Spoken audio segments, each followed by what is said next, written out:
म्लेच्छराज ने अपने अनुयायियों के लिए जो अनुशासन का मापदंड तैयार किया है, हम उसके विषय में चर्चा कर रहे हैं। अनुशासन संख्या 7 का यह कहना है, आप अपने कर्ज सदैव चुकाएंगे।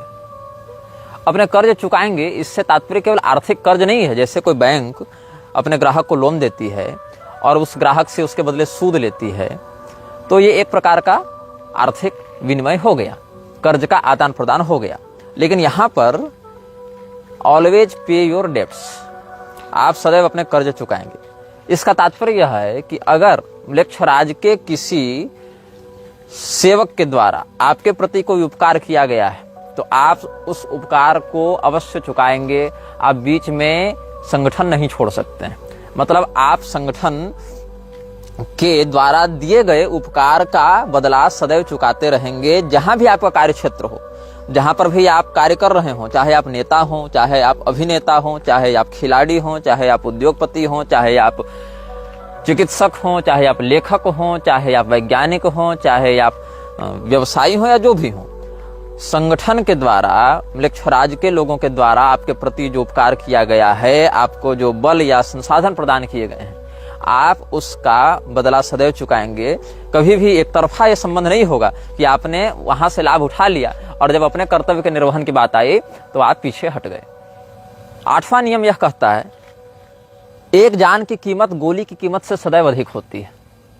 यह बात जानकर आपको आश्चर्य होगा कि विश्व में हथियारों की सप्लाई, हथियारों के निर्माण, हथियारों की खपत बहुत अधिक है और बड़ी बड़ी अर्थव्यवस्थाएं केवल इसीलिए चल रही हैं कि कहीं पर युद्ध हो रहा है।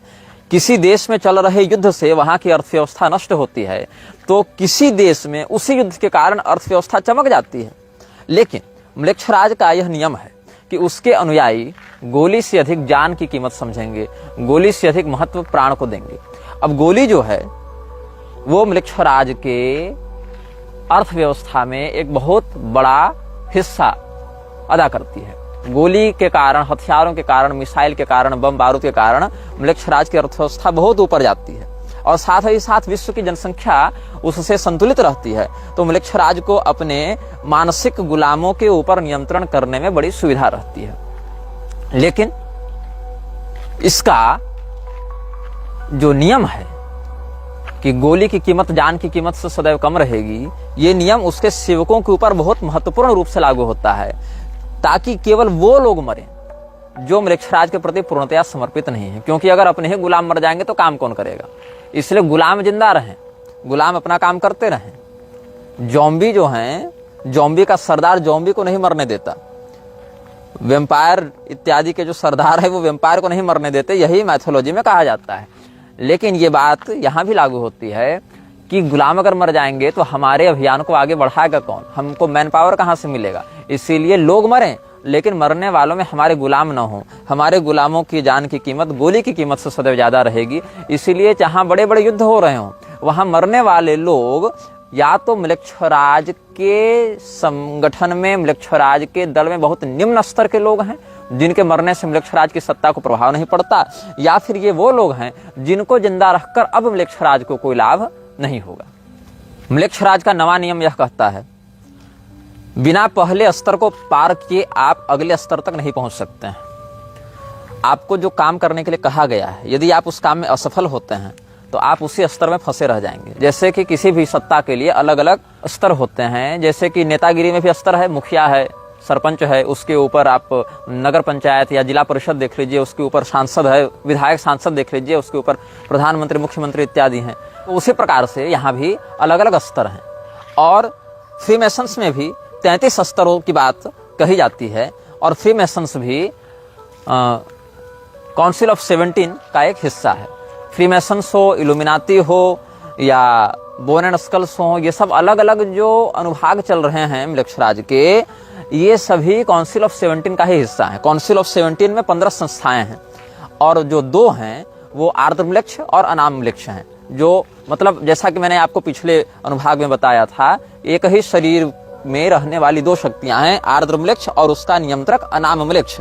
तो ये 16 लोग जो 17वें के साथ युक्त हैं, उनमें 15 तो संगठन के नायक हैं, एक उनका भी नायक है और उसके अंदर जो 17वां है वो इन समस्त लोगों को शैतानी ऊर्जा प्रदान करने वाला तत्व है। तो यहां पर मैं बता रहा था, नवा नियम यह कहता है कि कोई भी व्यक्ति जिसको जो प्रोजेक्ट दिया गया है, जो टारगेट दिया गया है, जो काम दिया गया है, उसको जब तक वो पूरा नहीं करता तब तक उसको अगले स्तर में प्रवेश की अनुमति नहीं मिलेगी। उसको ये पता नहीं चलेगा कि हम किसके लिए काम कर रहे हैं, उसको यह पता नहीं चलेगा कि हम जो यह कार्य किए, इस कार्य से किन सत्ताओं को लाभ पहुंचा, किस प्रकार के तत्वों को लाभ पहुंचा। हो सकता है आपको लग रहा है नेतागिरी में कि हमने ये कॉरिडोर बनवा दिया, ये प्रोजेक्ट कर दिया, ये पुल बनवा दिया, ये फैक्ट्री लगवा दी, तो इससे हमारे सीनियर नेता को लाभ हुआ, लेकिन उसके ऊपर जो बैठा है उस तक आप नहीं पहुंच सकते। जैसे किसी गेम में एक लेवल पार करने के बाद दूसरा लेवल अनलॉक होता है और उसके बाद आपको पता चलता है कि आगे की कहानी क्या है या आगे की प्रणाली क्या है, वैसे ही यहाँ पर समझना चाहिए कि एक स्तर के कार्यों को बिना पूरा किए हुए आप ऊपर के अधिकारियों से नहीं मिल सकते और ऊपर के अधिकारियों की वास्तविकता को नहीं जान सकते हैं। 10वां नियम यह कहता है कि आप कभी भी अपने जीवन के निर्णयों से म्लेच्छराज की सत्ता को प्रभावित नहीं करेंगे नकारात्मक रूप से।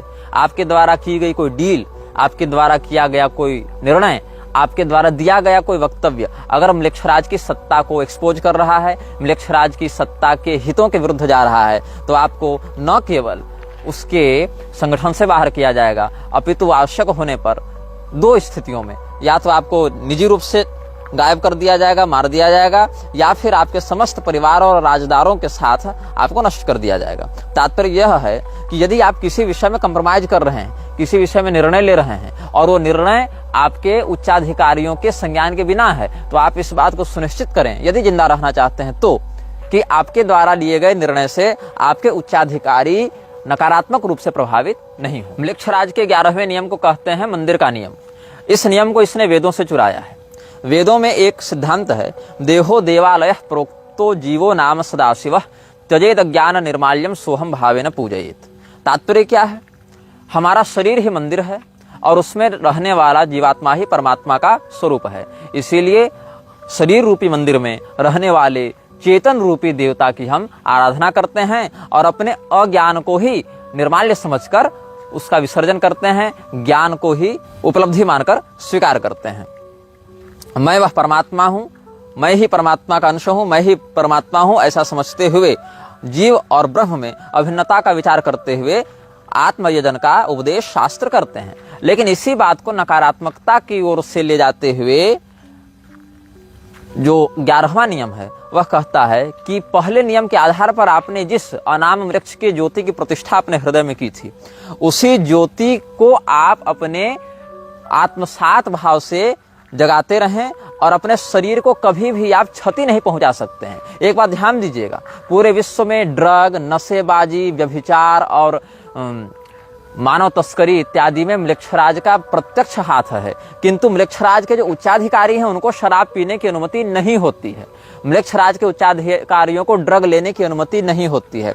म्लेच्छराज के छोटे छोटे सेवक कर सकते हैं ऐसा, क्योंकि कंज्यूमर भी तो वही बनाएंगे ना, लेकिन म्लेच्छराज के जो उच्चाधिकारी हैं वो कोई भी ऐसा तत्व अपने शरीर में नहीं डाल सकते हैं जो उनके शरीर के वाइटल ऑर्गन्स को प्रभावित करे, उनके शरीर के किडनी, लिवर इत्यादि को नष्ट करे। क्योंकि जितने शरीर में वो ज्योति प्रतिष्ठित रहेगी, अनाम म्लेच्छ की सत्ता प्रतिष्ठित रहेगी, उतनी उसकी शक्ति बढ़ेगी। इसीलिए अपने प्रमुख अधिकारियों को शराब पीने, चरस फूकने और किसी भी प्रकार के ऐसे ड्रग को लेने से म्लेच्छराज ने प्रतिबंधित रखा है जो कि उसके सेवकों के शरीर को अस्थायी रूप से क्षति पहुंचा सकते हैं या अंगों को विकृत कर सकते हैं। म्लेच्छराज का 12वां नियम, ये भी इसने वेदों से चुराया है। वेदों का अनुशासन है, मातृदेवो भव, पितृदेवो भव, आचार्य देवो भव। म्लेच्छराज ने इसी बात को अपने स्वार्थ के लिए प्रयोग किया और अपने सेवकों के लिए इसको नकारात्मक रूप से प्रस्तुत किया। म्लेच्छराज का यह कहना है कि जो व्यक्ति अपने माता पिता के प्रति वफादार होता है, माता पिता के प्रति निष्ठा रखता है, वही व्यक्ति म्लेच्छराज का सच्चा सेवक भी बन सकता है। आपको आश्चर्य होगा जानकर कि कैसे। अगर कोई व्यक्ति अपने माता पिता से बहुत प्रेम करता है, अपने माता पिता की बात मानता है, तो इस बात से यह भी साबित होता है, यह बात भी सिद्ध हो जाती है कि वो व्यक्ति कभी भी कोई ऐसा कृत्य नहीं करेगा जिससे उसके माता पिता दुखी हों, उसके माता पिता रुष्ट हों, उसके माता पिता की सुरक्षा पर कोई नकारात्मक प्रभाव पड़े। तो जो व्यक्ति अपने माता पिता के भक्त होते हैं, म्लेच्छराज चाहता है कि ये उसके गुलाम बने, ताकि समय आने पर अगर वो म्लेच्छराज के विरुद्ध विद्रोह करना चाहें या उसकी सत्ता को चुनौती देना चाहें तो उसके माता पिता के ऊपर संकट का व्यवहार करके, षड्यंत्र करके म्लेच्छराज अपने सेवकों को अपने नियंत्रण में रख सकता है, ताकि अपने माता पिता के जान की सुरक्षा करने के लिए, अपने माता पिता के प्रेम में के वशीभूत होकर व्यक्ति म्लेच्छराज के विरुद्ध जाने का साहस न कर सके। म्लेच्छराज के 13वें नियम को कहते हैं शत्रुबोध का नियम, कि आपको बिल्कुल अच्छे से यह ज्ञात होना चाहिए कि मेरा शत्रु कौन है और मेरा मित्र कौन है। जैसा कि आजकल बहुत से आधुनिक युवा रेड फ्लैग और ग्रीन फ्लैग की बात करते हैं। अब हाल ये है कि ऐसे युवाओं को बाजार में सब्जी लाने भेजा जाए तो उनको मेथी, पुदीना, पालक और धनिया का अंतर नहीं पता चलता, लेकिन किसी व्यक्ति के किसी कहे हुए, किए हुए 1-2 वक्तव्य और कृत्यों से वो बिल्कुल ठीक ठीक यह समझने का भ्रम पाल लेते हैं कि हम उसके विषय में सब कुछ जान गए। नहीं, क्योंकि म्लेच्छराज का पूरा सिंडिकेट ही कपट, षड्यंत्र और विश्वासघात पर चल रहा है।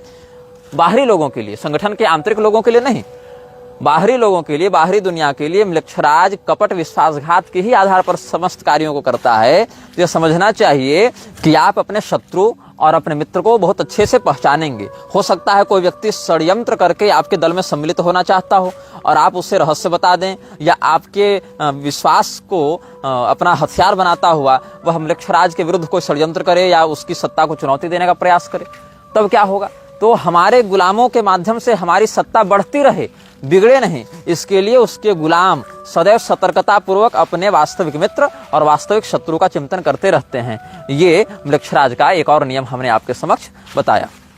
म्लेच्छराज का 14वां नियम है सीमा का नियम। आपको अपनी औकात पता होनी चाहिए, आपको अपना पोटेंशियल पता होना चाहिए, आपको पता होना चाहिए कि आप किस किस काम में अच्छे हैं। जिस काम में अच्छे हैं केवल वही करने की अनुमति है। एक्सपेरिमेंट नहीं करना है कि हम ये काम करके देखते हैं, हम ये काम करके प्रयास करते हैं। म्लेच्छराज के अभियान में एक्सपेरिमेंट की अनुमति नहीं है, वहां परिणाम की निश्चितता होनी चाहिए। हम जो कर रहे हैं उससे हमारे अभियान में क्या परिणाम प्राप्त होगा ये शोध का विषय नहीं होना चाहिए। जब आप समाज में किसी हथियार को लॉन्च करेंगे, जब आप समाज में किसी महामारी को लॉन्च करेंगे, जब आप समाज में किसी प्रकार के व्यवस्था को लागू करेंगे तो उस बात का परीक्षण करने के लिए लागू नहीं करेंगे, परिणाम की प्राप्ति को होने के लिए लागू करेंगे। यही 14वां नियम है जो कहता है सीमा का नियम। सीमा का नियम मतलब आपको अपनी लिमिट पता होनी चाहिए, आपको अपना सामर्थ्य और अपनी कमजोरी का बिल्कुल स्पष्ट बोध होना चाहिए। म्लेच्छराज का 15वां नियम यह कहता है आप अपने नायक को प्रतिस्थापित नहीं कर सकते हैं। There would be only one and only one boss. इसका अर्थ है कि म्लेच्छराज का कोई उत्तराधिकारी नहीं होगा। म्लेच्छराज का कोई चयन नहीं कर सकता है कि चलो काउंसिल ऑफ 17 में आज हम इसको बना दिए, 5 साल के बाद इसको बना दिए, उसको बना दिए। बिल्कुल नहीं, ये प्रतिबंधित है। वहां पर इस प्रकार की दावेदारी नहीं हो सकती है कि अभी वाला म्लेच्छराज जो है आर्धम्लेच्छ उसको प्रतिस्थापित कर दें और उसके जगह हम उसी काउंसिल से किसी दूसरे नेता को उठाकर खड़ा कर दें। ऐसा बिल्कुल नहीं हो सकता है। म्लेच्छराज के यहाँ वोटिंग का कोई सिस्टम नहीं है, कोई व्यवस्था नहीं है।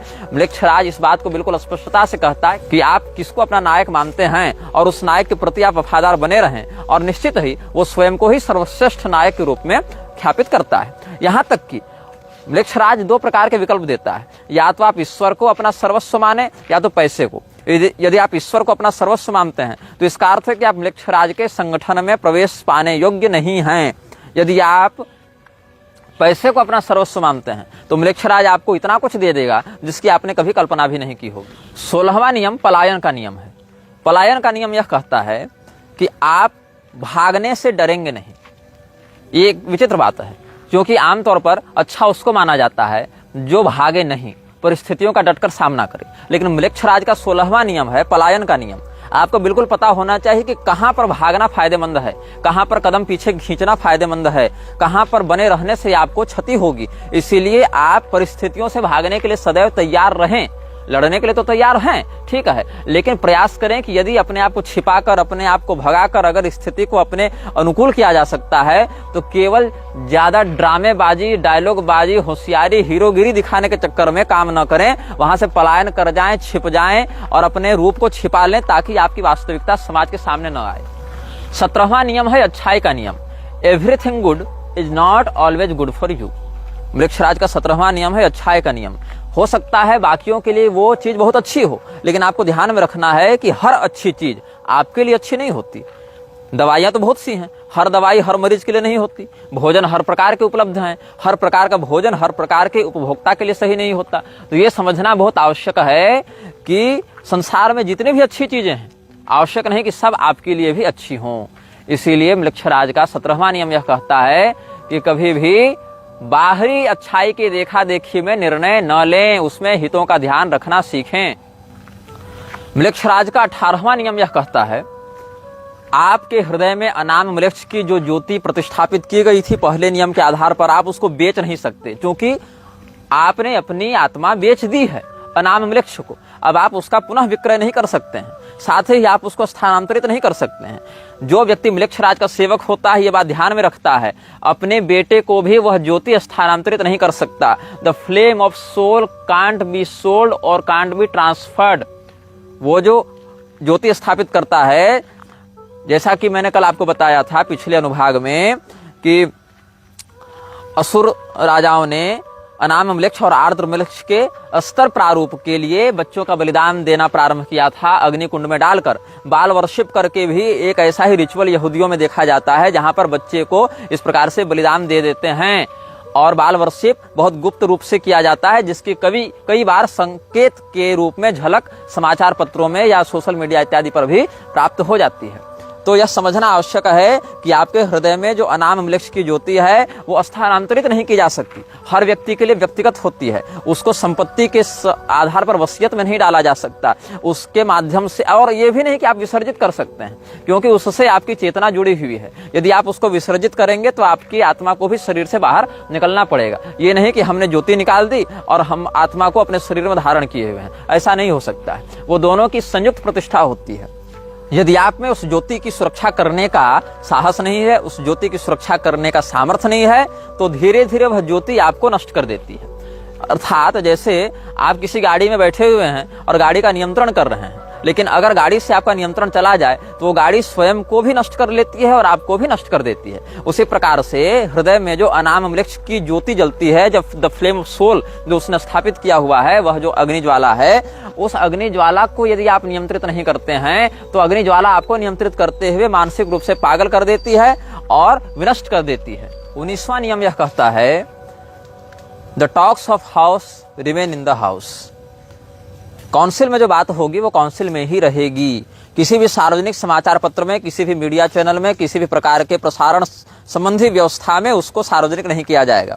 यदि आप उस बात को सार्वजनिक करते हैं किसी ऐसे व्यक्ति के सामने जो काउंसिल का सदस्य नहीं है, किसी ऐसे व्यक्ति के सामने जो उस ज्योति को धारण नहीं करता है, जो ज्योति धारक नहीं है, तो भी आपको मार दिया जाएगा।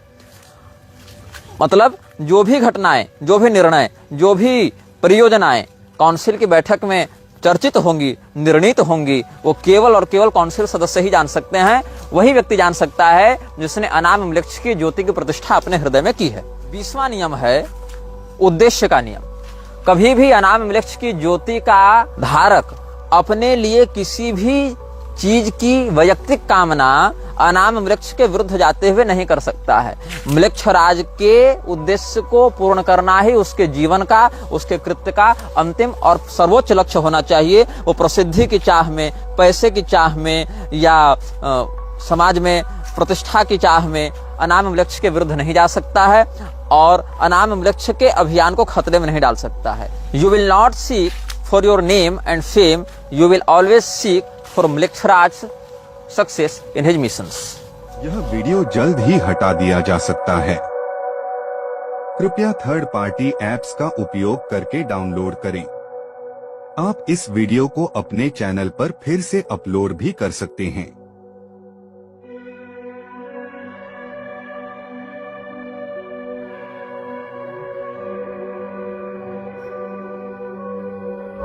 This video may get deleted soon.